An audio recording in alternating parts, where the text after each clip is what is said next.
Hey folks, Pastor Dale Walker, we're wrapping up the event this evening at the Cookeville General Hospital, Cookeville Regional Hospital, whatever it is. Whatever it is, they're not hospitable, let me just say that. I'm standing here with Jeff Birdwell and Miss Patti. Miss Patti, what was your thoughts about as we wrap this event up today? How do you feel everything went? I think it went wonderful, and I think God is listening to us. You know, especially like some people pointed out, there was a rainbow there. You know, and they started quoting the Bible. So, you know, God is here. He's listening to the people. He's listening to our values of freedom. And we're going to save this country, and we're going to save the people. It's time to bring back, you know, the old United States. And it's time also to get pastors who are really pastors in the churches, not the phony ones. And that's another issue of mine. I am so tired of it. And you know I've been tired of that for a long time. It's just like, I'm afraid of you, Patti. So anyway, you know, but this event itself is wonderful, just to have the family members here. Amen. What that hospital is doing, it's murdering. It's murdering people. They're not trying to save them. And they took an oath. And every one of them in there should lose their certifications, their licenses to practice, no matter where it is, because of what they're doing to the people in our country. Amen. Jeff Birdwell, who is with Tennessee Freedom's Force. I appreciate Jeff. I appreciate his group. We're going to be having a meeting, and he's going to tell you when it's going to be. We're going to be back here next week. Yeah, next Thursday from 3 to 6 p.m. We're going to be gathered up around this hospital. We all know in our hearts our federal government is having an overreach of their authority in our state.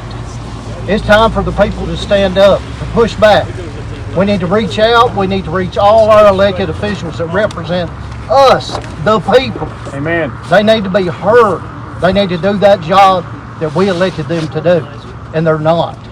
Our loved ones are dying inside this facility by themselves alone.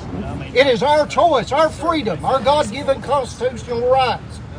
If we choose to walk in there and contract the COVID virus, that is our choice. That is our freedom. And they're denying us that freedom. The people have to stand up. Amen. It's time to stand up. Amen. Everybody come out here next Thursday. If there is safety in numbers, the biggest crowd we get here, our voice will be heard. Amen. That's right. 3 o'clock next Thursday, 3 o'clock to 6 o'clock. I had a friend of mine in East Tennessee inform me his wife was in the hospital. He asked if he could visit her, and the nurse said, no, we have the National Guard here, and you cannot even get in. Ladies and gentlemen, this is egregious. The National Guard, I understand, I appreciate them helping out the hospitals, but for them to use that as leverage, what do you think about that, Jeff? Oh, that's a complete violation of our freedom, our complete freedom.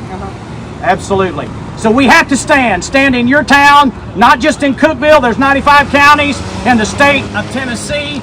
Find out if your hospital is refusing to give ivermectin. Find out if your hospital is not listening to the patients and doing the right to try law. Call your senator, call the governor, call the state rep. Get out on the corner, do everything you can, prayerfully, legally, and lawfully, and we're going to take America back.